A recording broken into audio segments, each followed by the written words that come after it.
말씀 창세기 14장 8절에서 16절 말씀 중심에서 아브라함의 군대라는 제목으로 함께 말씀을 통해 은혜 나누기를 원합니다. 5월달을 가정의 달이라면 6월은 나라 사랑의 달이다, 이렇게 우리가 관심을 가질 수가 있습니다. 그렇습니다. 아브라함의 군대란 말이나 민족이란 말, 이런 말들은 국가를 배경으로 하고 있다, 이렇게 말할 수가 있죠. 나라에 어쩜 국민이 있고 영토가 있고 주권이 있을 뿐만 아니라 그것을 행사해가는 그런 모습 속에서 군대라는 것도 있다. 군대, 어쩜 아브라함의 군대, 아브라함의 나라, 이렇게도 말할 수가 있고, 단순한 아브라함의 군대만이 아니라 아브라함은 어쩜 이 세상에서 하나님을 대신할 자로 그렇게 보여주는 것처럼, 그리고 하나님을 섬기는 사람이고 하나님의 이름을 따라서 군대를 출동시키고 또 행하는 그의 모든 특성으로 바라볼 때 단순한 세상 군대, 세상 나라가 아니라 하나님의 군대요, 하나님의 나라 성격을 가지고 있는 아브라함이고 아브라함의 가정이고 군대다라고 말할 수가 있습니다. 이 세상에 일반 국제 승인받은 195개 나라가 있다, 그렇게 말합니다. 그 이상의 나라도 있을 수가 있겠죠. 그러나 유엔에 가입되지 않고 등록되지 않고 인정받지 못하는 소수 부족 그런 나라들도 많이 있을 것이다라고 볼 수 있습니다. 아무튼 숫자가 중요하기보다 세상은 여러 많은 나라들이 공존하고 살아가고 있다라는 것을 보여주고 있습니다. 나라를 사랑하고 나라를 지켜야 되는 것은 그 나라에 속해있는 모든 국민들의 책임이고 하나님이 주신 기업이다라는 것을 우리는 늘 생각하며, 그래서 아브라함은 또 아브라함 그 나름대로 지켜가야 될 나라가 있었다라는 것을 생각해 볼 때 우리는 세상적인 대한민국뿐만 아니라 또한 하나님의 나라 건설과 하나님의 나라를 지켜가는 그런 국민이요, 시민이요, 또한 그런 군대다라는 것을 생각하며 본문을 통해서 함께 은혜 나누기를 원합니다. 아브라함의 군대는 전쟁에 출전한 것을 볼 수가 있습니다. 재미는 정의를 위해서 출전한다, 이렇게 말할 수가 있죠. 8절에 보면 소돔 왕과 고모라 왕과 아드마 왕과 스보인 왕과 벨라 곧 소알 왕이 나와서 시띵 골짜기에서 그들과 전쟁을 하기 위하여 진을 쳤더니 라고 말하고 있습니다.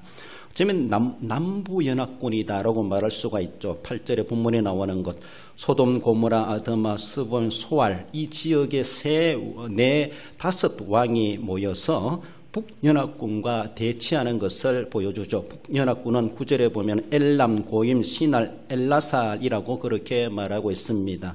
한편에서는 남부나라, 남부나라가 12년 동안 북쪽에 있는 이런 나라들에게 지배를 받고 어쩌면 그들의 요구를 들어주고 더 나아가서는 조공을 바치고 그렇게 했다, 이전의 말씀으로 보면은 소개해주고 있습니다. 12년 동안 그렇게 했다가 13년째 남쪽에 있는 이 나라들이 조공을 바치지 않고 한마디로 배신하게 됩니다. 그러니까 북연합군 네 왕들이 모여가지고 남쪽에 5개 부족을 응징하기 위해서 조공도 받지도 않고 말을 듣지 않으니까 자기들의 힘을 가지고, 그래서 북연합군이 남연합군을 응징하기 위해서 전쟁을 걸어오게 되어서 남연합군도 그들과 맞서기 위해서 진을 쳤다라고 8절에서 말씀해 주는 것을 볼 수가 있습니다. 세상에는 강자가 있고 약자가 있습니다. 그리고 강자는 약자를 억압하게 되고 약자들은 강자들에게 억압을 당하게 되고, 강자들이 요구하는 것을 들어줄 수밖에 없고 강자들을 섬기야만 하는 것이 약자의 입장이다라고 볼 수가 있습니다. 이러한 모습들이 계속해서 이루어져 가고 있죠. 강자라고 해서 만족하겠습니까? 약자라고 해서 만족하겠습니까?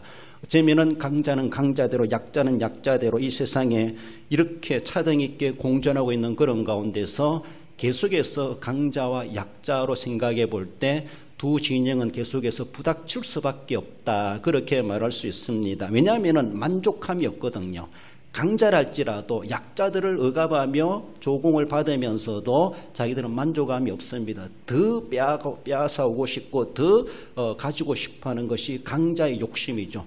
약자들은 우리가 이렇게 섬겼는데 그렇게 했으면 이제는 좀 뭔가 봐주기도 하고 아량을 베풀어 줄 만하기도 한데 그러지 않으니까 강자를 향하여 불만을 품기도 하고 어쩌면 도전장을 내밀기도 하는 이러한 모습들을 우리는 세상에서 종종 보기도 합니다.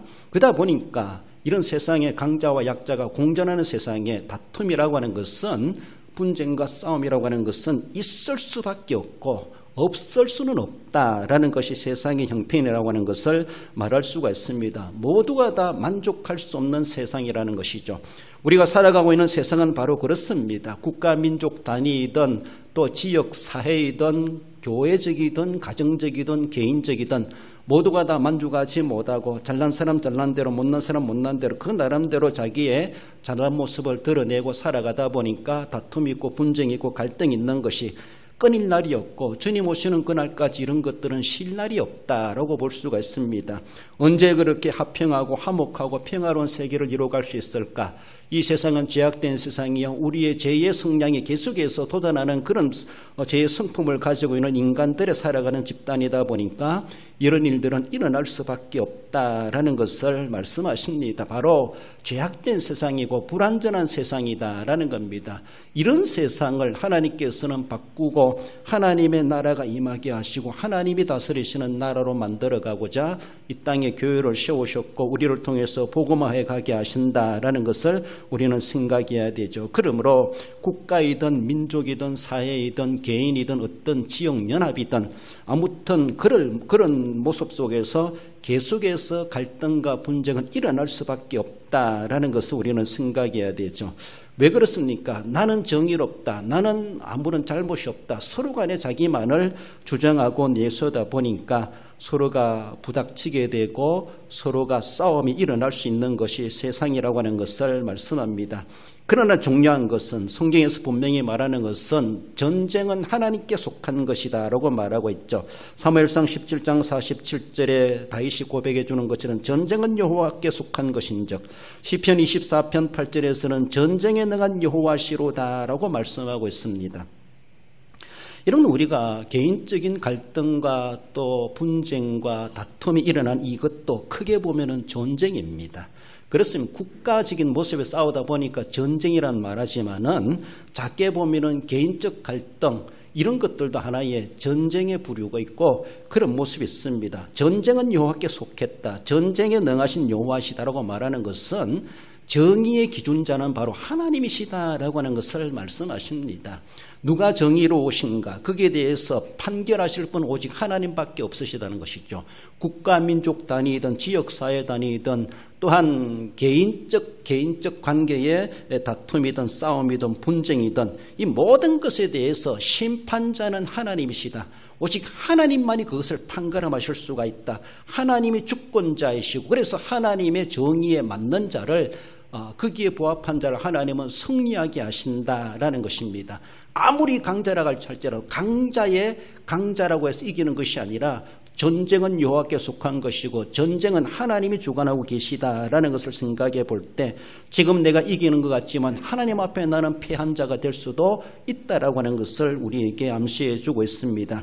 그러므로 이런 일들은 세상에 종말이 되기까지 다반사로 일어날 수밖에 없고 이런 전쟁은 계속해서 끊일 날이 없는 이 세상 가운데 우리가 살아가고 있다라는 겁니다. 그러므로 진짜 믿음이나 선이나 의의 기준자는 우리 하나님이신데 하나님 보실 때 정말 내가 강자인가 약자인가 생각하기 전에 내가 정말 하나님의 말씀 앞에 믿음을 가지고 살아가고 있는가, 하나님의 정의로움 앞에 내가 걸릴 것이 없는가, 선하신 하나님 앞에 선의 기준자이신 하나님의 선에 내가 이탈된 것은 아닌가, 그것을 가지고 나는 힘이 있다고 해서 강자라고 해서 강자의 힘을 부린다고 하는 것은 결국 하나님 앞에 하나님의 심판대 앞에서 패소당할 수밖에 없다라는 것을 보여주고 있습니다. 그러므로 전쟁은 여호와께 속한 것인즉 전쟁에 능하신 여호와시로다라고 말씀하시는 것처럼 하나님 앞에 내가 강자나 약자라 생각하기 전에 내가 하나님 앞에 얼마나 의로운가, 이 전쟁이 하나님이 인정하시는 전쟁일까, 우리는 그런 관점에서 생각해야 한다라는 것입니다. 이것은 주님 오시는 그날까지 종말이 다가올수록 이런 전쟁들은 더 다반사로 일어날 수밖에 없다라는 것을 암시하죠. 마가복음 13장 8절에 보면 민족이 민족을 나라가 나라를 대적하여 일어나겠고 곳곳에 지진이 있으며 기근이 있으리니 이는 재난의 시작이니라. 주님 오실 날이 가까울수록 이런 갈등들이 계속 더 예민하게 일어날 수밖에 없다라는 것을 말씀하죠. 사람들의 성질이 성격이 예민해지고 날카로워지고 사나워지고 거칠어져 간다는 것이죠. 반면에 다르게 보면은 이해심이 없어지고 양보심도 없어지고 손해보는 것이나 섬기는 것이나 뭔가 남에게 베풀고자 하는 이런 마음들이 사라져 간다는 것이죠. 메말라져 간다는 것입니다. 도리어 베풀고 섬기고 양보하고 이런 것들이 넉넉해져 간다라면은 우리의 날카로움도 우리의 사나움도 우리의 뭔가 거칠은 것들도 다듬어지고 새로워질 테고 그리고 분쟁 날 것도 분쟁 나지 않고 서로가 화평하고 화목함을 이루어 갈 텐데 주님 오실 날이 가까울수록 어쩌면 이런 일들은 더 좋은 것들은 사라지고 안 좋은 것들이 판치는 그런 세계가 되어져 가고 그래서 세상 말로 삭막한 세상이 되어버리고 만다라는 것을 더 점점점 그런 가시화되고 있다고 하는 것을 암시하고 있습니다. 그러므로 전쟁은 끊일 날이 없고 크고 작은 전쟁 개인이든 단체이든 지역이든 국가 민족 단위든 이런 전쟁은 계속해서 일어날 수밖에 없는 세상 가운데 우리가 살아가고 있다라는 겁니다. 과연 그런 가운데 나는 어떤 정의감을 가지고 그 삶을 살아가고 있는가? 다르게 보면 그 전쟁에 내가 출전하고 있는가? 어떤 정의로우신가?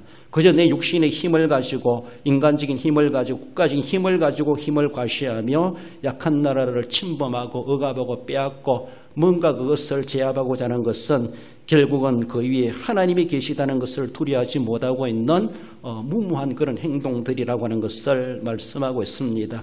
아브라함의 군대는 이런 하나님의 정의의 깃대를 가지고 어쩌면 그 전쟁에 가담해 가는 그런 모습을 보여주고 있고 결단코 하나님은 이런 전쟁의 하나님 전쟁의 주권자 하나님 그것을 긋고 묵과하실 하나님이 아니시라고 하는 것을 말씀하고 있습니다. 우리나라가 당면한 여러 가지 안팎의 일들의 모습에서도 과연 하나님이 원하시는 정의로운 나라로 세워져 가고 있는가? 하나님이요, 우리 대한민국이 진짜로 하나님이 기뻐하시는 하나님의 정의가 세워지는 나라로서 하나님이 책임져 주시는 그런 나라가 될 수 있도록 우리는 기도해야 될 것이고 또 한 사람의 국민으로 시민으로서의 더 나아가서는 기독신자로서의 우리가 진정으로 하나님 앞에 그런 믿음을 가지고 나라를 지켜가고자 하는 국가적 기업을 우리는 사명감을 가지고 감당해 갈 수 있어야 될 것이고 절대로 이 땅에서 전쟁이 일어나지 않도록 우리는 평화롭게 지켜가야 될 것을 말씀하십니다.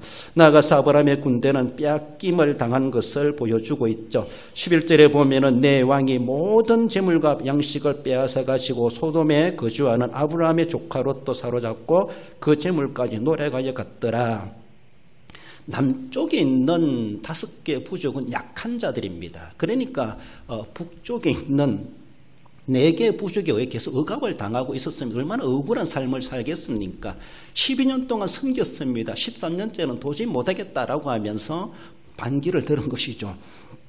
약하다 보니까 그들에게 억압당하게 되고 그래서 북군은 강하다 보니까 북군의 연합군들이 남쪽의 연합군들을 응징하기 위해서 그들이 전쟁을 걸고 쳐들어왔습니다. 안 그래도 약한데 또 저들이 전쟁을 걸어오니까 얼마나 억울하고 힘들겠습니까? 약자라는 것이죠. 약자입니다. 그러나 약자임에도 불구하고 하나님께서는 이 전쟁의 승패를 가늠하실 때 결국은 약자들이 더 고난을 당하고 패하게 되는 전쟁의 결과가 되었다라고 하는 것을 볼 수 있습니다. 러시아와 우크라이나 전쟁하는 그런 모습을 보면 우리가 조금 약자여서 편들어주는 그런 마음도 우리가 없잖아 있지 않습니까? 뭔가 억울하지 않습니까? 억울하기 때문에 약하다고 해서 함부로 그렇게 하면 되는가? 세상의 무력과 힘을 과시하며 군사력을 가지고 약한 나라를 그렇게 자기들의 욕심을 위해서 뭔가 그렇게 해도 되는가? 뭔가 부당하다는 것입니다. 그렇습니다. 그러니까 우리가 직접적으로 도움이 안 된다 할지라도 마음으로 기도라도 약자를 편드는 그런 마음을 갖는 것은 인지상정이 아닌가라고 볼 수 있습니다. 오늘 본문에 나오는 북연합군과 남연합군을 생각할 때 북연합군은 상당히 그들은 강자였고 그들은 약자들을 유린하는 자들이었습니다. 어쩌면 더 나쁜 짓을 하고 있는 그런 그들의 모습이 아닌가. 그래서 어쩌면 이왕 벌어진 전쟁, 이 전쟁을 통해서 하나님이 이 남쪽의 연합군들을 도와주셔서 북군을 무찌르겠다라면은 얼마나 좋았겠는가라고도 볼 수 있는데, 그러나 남군은 억울함을 당하면서 또한 전쟁을 패하는, 도망가는 그런 처지에 놓이게 되었다라는 것을 봅니다. 주석가들은 왜 남쪽 연합군이 그래 패할 수밖에 없었을까라고 하는 것을 여러 가지로 해석해 주는 그런 모습 속에서 뒤에도 우리가 이제 나오지만은 아브라함을 통해서 그들이 다시 회복하게 됩니다.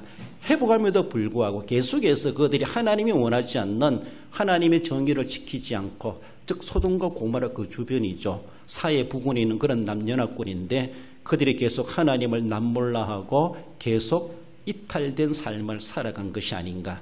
결국 하나님은 그들을 도우실 수가 없는, 하나님의 정의로우심으로 바라볼 때는 그들을 도울 수가 없었다라는 것으로 그렇게 설명하기도 합니다. 그래서라도 남연합군은 약하면서도 전쟁에서 패하여 도망치게 되었고, 결국은 롯과 가족들도 다 포로로 잡혀가고 빼앗김을 당하는 그러한 모습을 본문은 보여주고 있습니다.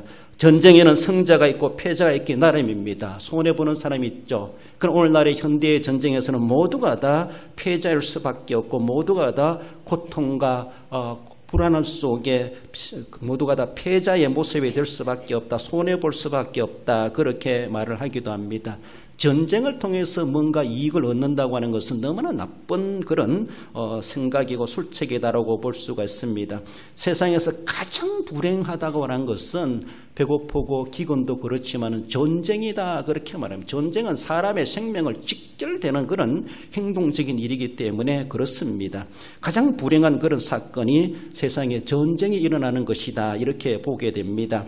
전쟁이 일어나면서도 결국은 패자가 되었다고 생각했을 때는 정말로 이제는 아무런 희망도 소망도 없는 그런 가운데 놓이게 된 것을 볼 수가 있죠.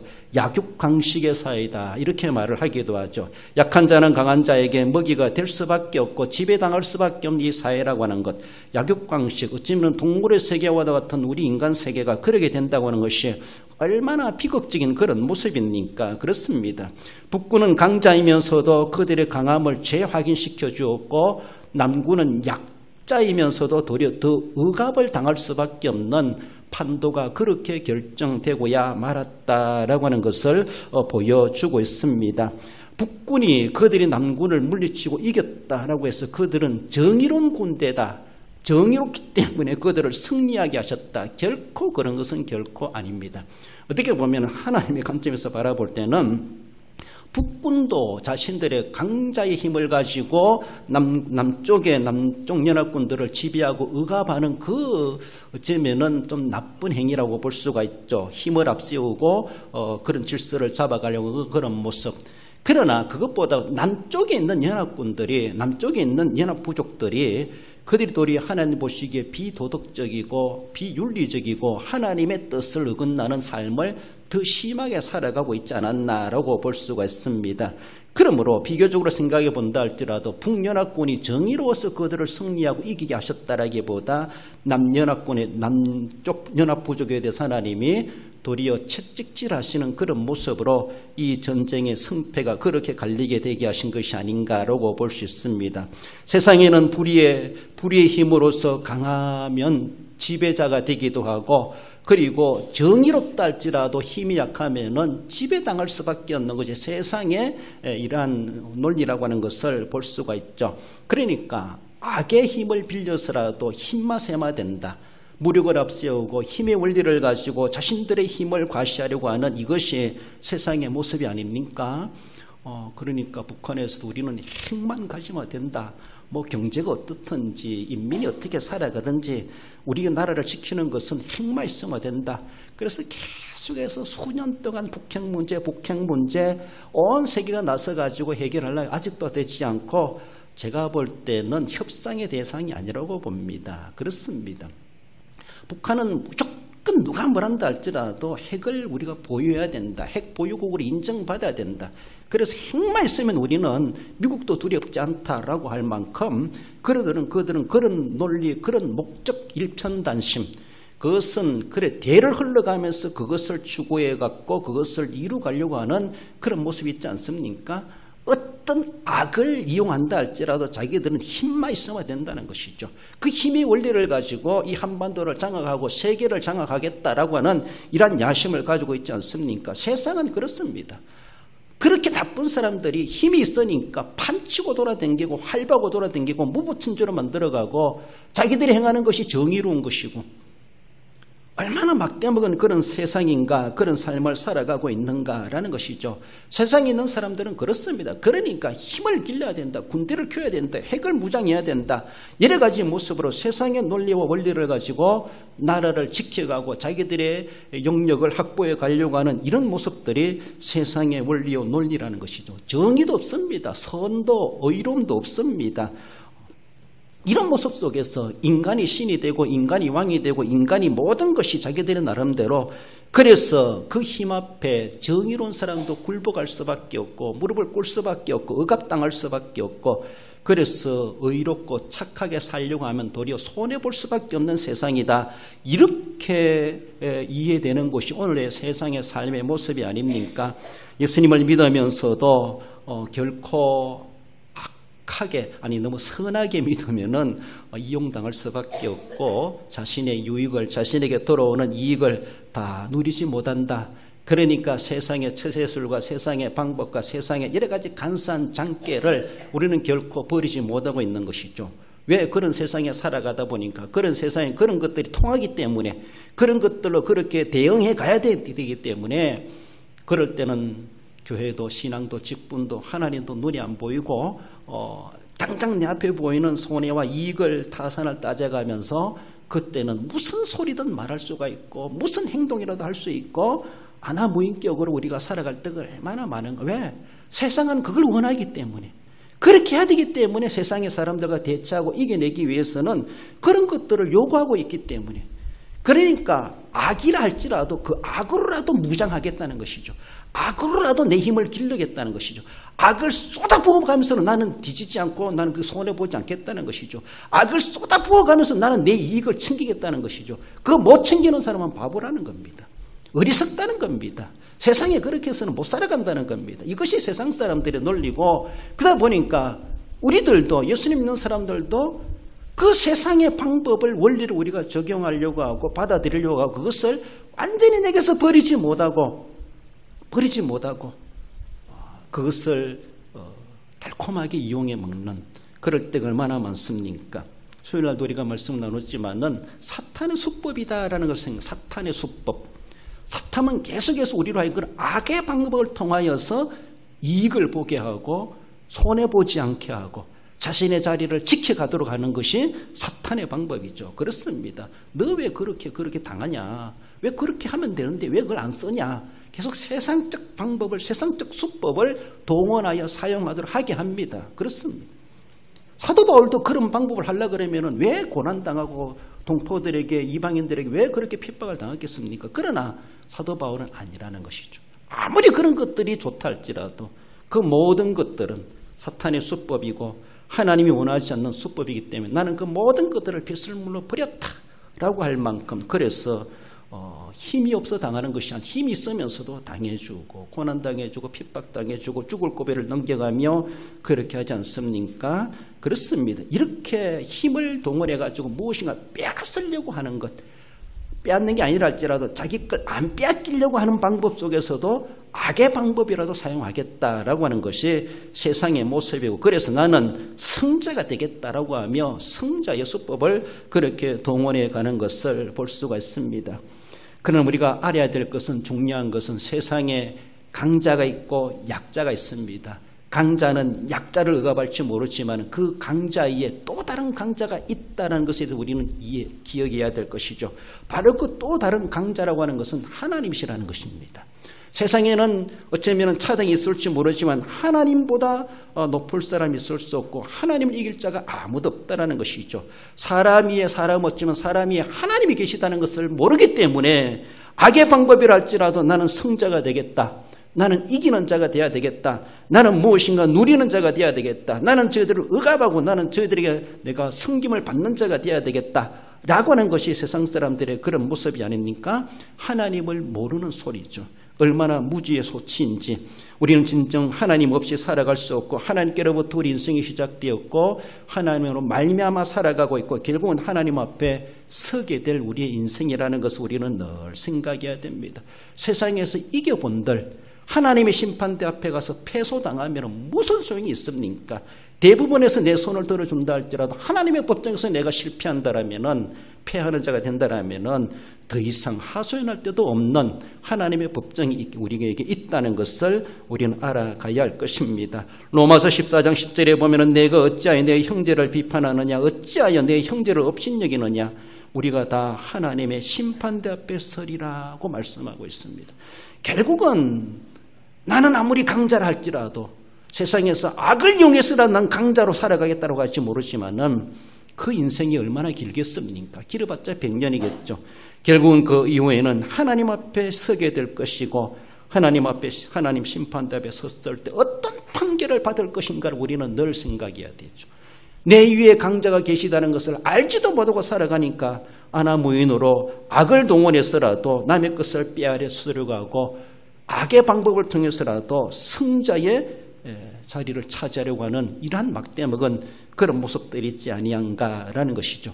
이런 모습 속에서 하나님께서는 어쩌면 아브라함의 군대를 동원시켜 가시고 그래서 강자를 다시 억압하게 하시는 그런 시나리오를 진행시켜 가시는 것을 볼 수가 있습니다. 아브라함의 군대는 전쟁에 출전할 수밖에 없었고 그들을 빼앗김을 당했지만 그러나 빼앗김을 당한 그것을 그냥 두지 아니하시고 나아가서는 세 번째로는 되찾는 하나님의 은혜를 주셨다라고 말씀하십니다. 16절에 모든 빼앗겼던 재물과 자기의 조카 롯과 그의 재물과 또 부녀와 친척을 다 찾아왔더라고 말하고 있습니다.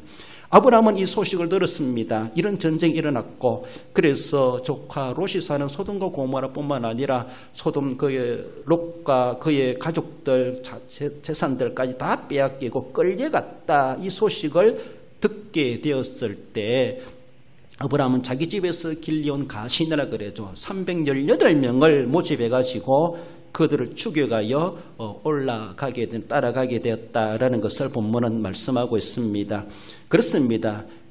북연합군의 지휘를 받고 있는 강대국이라 할 수 있는 정규군이죠. 정규군, 물론 밤에 기습해서 그들과 싸웠지만은 318명을 가지고 그들과 싸워서 이기고 거기에서 포로들을 재산들을 다시 찾아왔다고 하는 것은 놀라운 기적이다라고 할 만큼 그래서 어떤 이 그렇게 말합니다. 기드온의 300명의 용사도 같다. 미디안의 메뚜기 떼처럼 쳐들어왔던 그들을 하나님은 300명의 용사를 가지고 기적적으로 하나님은 이기게 하셨다라고 하는 것처럼 어쩌면은 남연합군도 이겨내지 못했던 북연합군을 그 강대국을 어쩌면은 318명을 데리고 올라가 가지고 그들을 무찌르고 다시 되찾아오게 되었다라는 것이 얼마나 놀라운 능력인가. 하나님이 그렇게 하신 일이다. 어쩌면은 이미 사사시대의 기드온의 300명의 용사보다 아브라함 시대에 이미 300명의 용사가 있었다. 이렇게 이야기할 만큼 그러한 유명한 사건이 되었던 것을 볼 수가 있습니다. 그렇습니다. 어쩌면은 아브라함의 군대는 단순한 세상의 군대, 가정의 가신들이 아니라 하나님의 군대라. 하나님의 군대, 십자가의 정병들이고 하나님의 심판의 성격을 가지고 있는 군대로서 출전하게 되었고 거기에 끌려갔던 이들이 누구랄지라도 다시 다 회복하고 찾아오게 하시는 하나님의 놀라운 반전의 역사를 아브라함 군대를 통해서 보여주고 있습니다.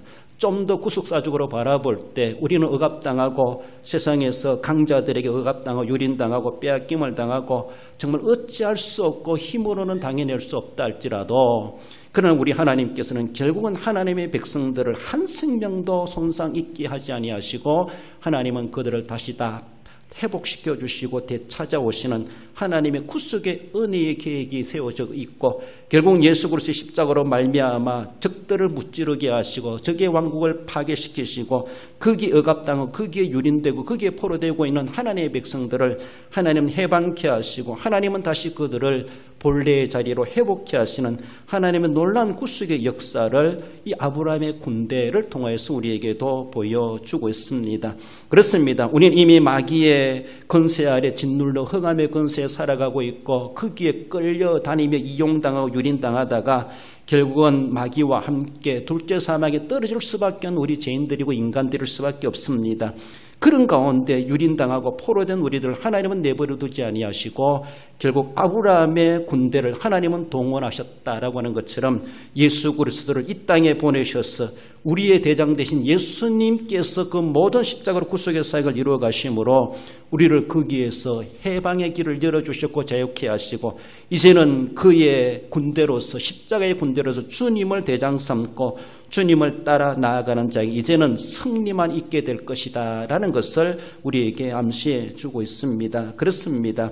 이때에 아브라함의 군대가 놀라운 기적의 역사를 펼쳐갔던 것처럼 인류 역사에 하나님께서는 예수님을 통하여서 우리 인류를 구원하시고자 십자가의 사역을 이루가시고 구속의 사역을 완성해 하셨고 부활로 말미암아 진정한 예수님께서 승리의 왕이시다라는 것을 우리에게 보여주셨습니다.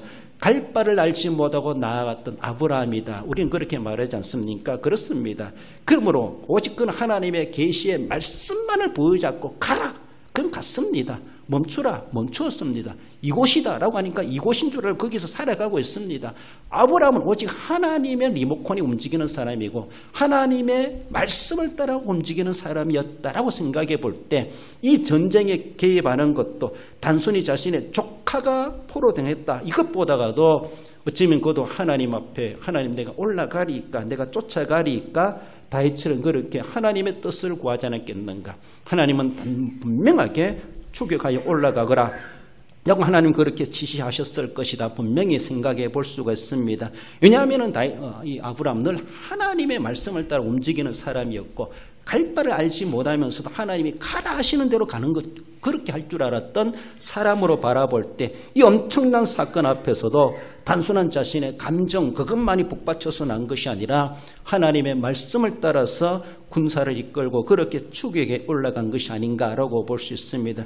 결국 이것은 아브라함의 군대의 싸움이 아니라 하나님의 싸움이었고 이 땅에 강자 세상에 강자가 있는 것이 아니라 그 강자에 또 새로운 강자 하나님이 계시다는 것을 아브라함의 군대를 통해서 분명하게 보여주고 있습니다. 남부연합군도 아닙니다. 도리어 아브라함이 한 가신입니다. 한 가정의 길 어릴 적부터 키우고 먹이고 집안일을 돌보는 그런 장정들이겠죠. 그런 318명에 의하여서 북강대국이라고 하는 그들이 도리어 섬멸당하는 이런 놀라운 역사 북쪽에 있는 연합군들이 얼마나 놀랐겠습니까? 저건 무엇인가? 무엇이냐? 하나님의 군대죠. 그걸 알지도 못하고 그들은 아나무인격으로 자기들이 힘 있는 자로서 그렇게 할보하고 다녔던 것이 얼마나 무모한 행동이었던가 그제서야 깨달았는지 모르지만은 우리는 분명히 알아야 될 것은 우리 위에 하나님이 계시다는 것을 우리는 분명히 알아야 될 것입니다. 세상 나라는 있을 수도 있고 없을 수도 있고 망할 수도 있고 승리할 수도 있습니다. 그러나 하나님의 나라는 영원하시고 하나님은 영원한 승리자이십니다. 오직 하나님의 편에 서 있느냐 소수를 할지라도 하나님은 그들로 하여금 이기게 하시고 전쟁은 하나님의 것이고 전쟁은 하나님께 속한 것이니라고 말하는 것처럼 모든 정의의 기준자는 하나님이시고 승리의 주권자는 하나님이시다라는 것입니다. 군대가 많아서 잘 무장되어서 훈련되어서 이기는 것이 아니고 사람이 많아서 이기는 것이 결코 아니라는 것입니다. 회복해 하시고 다시 일상적인 삶으로 돌아오게 하시는 그것은 하나님의 은혜요 하나님의 능력에 의해서 이루어지고 있다라는 것을 말씀하십니다. 전쟁과 인생과 생명의 주권자 하나님을 의지하는 자가 세상의 강자를 두려워할 것 없이 도리어 승리자가 될 수가 있고 진정한 승리자가 될 수 있음을 말씀하십니다. 아브라함을 위함도 아니고 아브라함을 위한 일이기도 하지만 또한 롯에 위한 것도 이겠지만은 과연 이 땅에 하나님이 살아계시다라고 하는 것을 하나님께서는 이 아브라함의 군대를 통하여서 보여주셨습니다. 이러한 가운데서 진짜 하나님이 계시는구나. 아브라함이 섬기는 하나님이 어떤 분이실까? 그 고대의 많은 사람들이 그것을 알려고 해야 되지 않았겠는가? 들어가서는 남부연합군들로 생각해 볼 때 아브라함으로 인하여서 그 포로된 사람들이 다시 되돌아오게 물건을 되찾고 그래서 그들이 다시 회복했다라고 생각해 본다라면은 저거나마 그래도 하나님이 그렇게 두려워하고 경외하는 아브라함이 그토록 두려워하고 경외하는 하나님에 대해서 좀 알려고 해야지. 하나님을 아브라함을 섬기는 우리도 섬겨야지. 얼마나 좋은 기회입니까? 얼마나 좋은 기회입니까? 하나님은 그 기회를 이 남부 연합군 그들에게 주셨다는 것이죠. 아브라함을 통해서. 바로 그것이 소돔과 고모라 그 주변의 소알 그 지역의 사람들 아닙니까? 함에도 불구하고 그들은 하나님 주신 새로운 기회를 받았음에도 불구하고 그 기회를 제대로 선용하지 못하고 결국은 뒤에 나가서 보면은 18장 19장에 가면 결국은 그들은 유황불에 하나님의 심판을 받고야 마셨다라는 것을 보여줄 때 너무나 안타까운 결말의 모습을 보여주고 있습니다. 하나님 분명히 우리 대한민국도 마찬가지입니다. 5천년의 역사 가운데 숱한 외세의 침략을 받았고 일제강점기와 전쟁을 통하여서 그런 하나님 다시 우리를 회복해 하시고 육신적이든 영적이든 하나님은 부강한 나라로 만들어 주셨습니다. 하나님이 주신 이 새로운 기회, 그 기회의 연장을 되찾았으면은 그게 우리가 제대로 관리하지 못한다면은 하나님은 더 진노하실 수밖에 없으시다라는 것이 두렵습니다. 그러므로 우리나라 민족적인 모습도 그러하지만 한국교회적인 모습에서도 이 나라를 위해서 우리가 어떤 책임을 가지고 국가적 기업을 감당해 갈 것인가 너무나 중요하다라는 것입니다. 그러므로 하나님 앞에 내 한 사람이 하나님 앞에 의인의 10명의 반열에서 나라를 지키는 자, 나라를 애국하는 자가 돼야지. 그런 자세 속에서 하나님 주신 이 기회를 우리는 잘 감당해 가야 됩니다. 새로운 정부와 또 모든 지방자치대 단체장들과 모든 누구를 할지라도 정당을 떠나서 이 땅에 하나님이 계시다는 것을 알고 하나님을 의지하고 하나님을 섬겨갈 때에 바로 그 남부연합군들의 큰 실수가 무엇입니까? 하나님 주신 기회를 아브라함의 하나님을 찾지를 않았다는 겁니다. 기회를 얻었음에도 불구하고 그것이 얼마나 큰 실수였는지, 그것이 얼마나 큰 죄였는지 그 죄값을 당하지 않습니까? 그것이 남의 일이 아니라 오늘 우리에게도 당면한 과제일 수 있다는 사실을 우리는 기억하며 우리의 하루하루의 삶은 늘 마지막 기회임을 알고 그 마지막 기회를 바르게 선용해 갈 수 있는 우리 삶이 되어야 할 것입니다. 창세기 18장 32절에 보면은 이르시되 내가 신명으로 말미암아 멸하지 아니하리라. 하나님이 아브라함에게 10명만이라도 찾아봐라. 10명만이라도. 그렇습니다. 우리가 그 신명의 10명의 반열에 우리가 반열에 속해 있어야 되고 하나님 그래서 내가 너희들 봐서라도 내가 은혜를 베풀마. 그렇게라도 우리가 되어야 되지 않겠는가? 10명이 아니라 100명, 1000명, 10,000명 그 이상의 의인된 자로서 하나님 앞에 인정받는 그래서 세계 선교의 대국으로서 주님 앞에 귀중하게 쓰러쓰임받는 우리나라가 될 수 있도록 국가적 기업의 사명, 하나의 국민으로서 우리 어떠한 사명을 감당해 가야 할 것입니다. 말씀을 듣습니다. 우리 성도 여러분, 하나님의 정의를 세우고 지키는 나라 되기를 위해서 우리가 기도하며 그 국민으로서의 그 사명, 정의의 사명을 감당해 가십시다.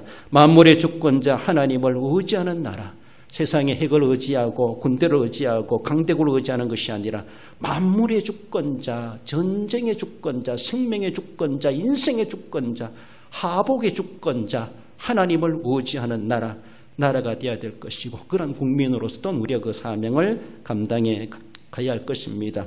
은혜의 기회를 우리는 선용해 가야 됩니다. 지금 얼마나 귀한 은혜를 누리고 있습니까? 이 기회를 우리가 정말로 제대로 관리하지 못하고 사용하지 못하고 감사하지 못하고 겸손하게 섬기지 못한다면 그 은혜는 마감될 수밖에 없다라는 것을 우리는 불안해 생각하며 은혜의 기회를 선용하는 나라로서 우리가 먼저 믿는 자들로서 주님 앞에 더 은혜를 사모하고 가른 심령 가지고 겸손하게 엎드리는 삶이 되어야 할 것입니다. 국가적 기업을 진짜 사랑하고 책임감을 가지고 사명을 감당해 가시는 우리 성도 여러분들, 그래서 믿음의 사람들을 통해서 이 나라 민족을 지켜주신 하나님의 은혜를 삶 속에서 경험하시고 승리 생활해 가시는 우리 모든 성도 여러분들 되시기를 주님의 이름으로 축원드립니다.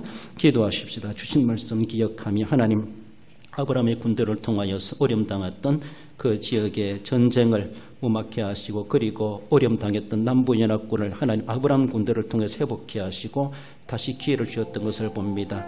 우리 대한민국도 마찬가지로 많은 위기와 어려움 가운데서 오늘에까지도 지켜주시고 존속케 하신 하나님, 많은 강대국의 틈바구니에서도 살아남게 하신 하나님, 이것만이 아니라 앞으로 이루실 하나님의 비전과 하나님의 꿈을 알고 강하신 하나님을 의지하는 나라 되게 하시고 진정코 하나님의 살아계심을 알고 하나님 주신 기회를 잘 선용하여서 이 마지막 때에 더 선교하는 나라로 하나님의 영광을 드러내는 우리 대한민국이 되게 해달라고 우리 함께 또한 그러한 백성, 그런 국민으로서의 책임을 내가 감당하게 해달라고 함께 결심하는 마음으로 가슴에 손을 모으고 기도하십시다. 고마우신 우리 하나님 은혜를 감사드립니다.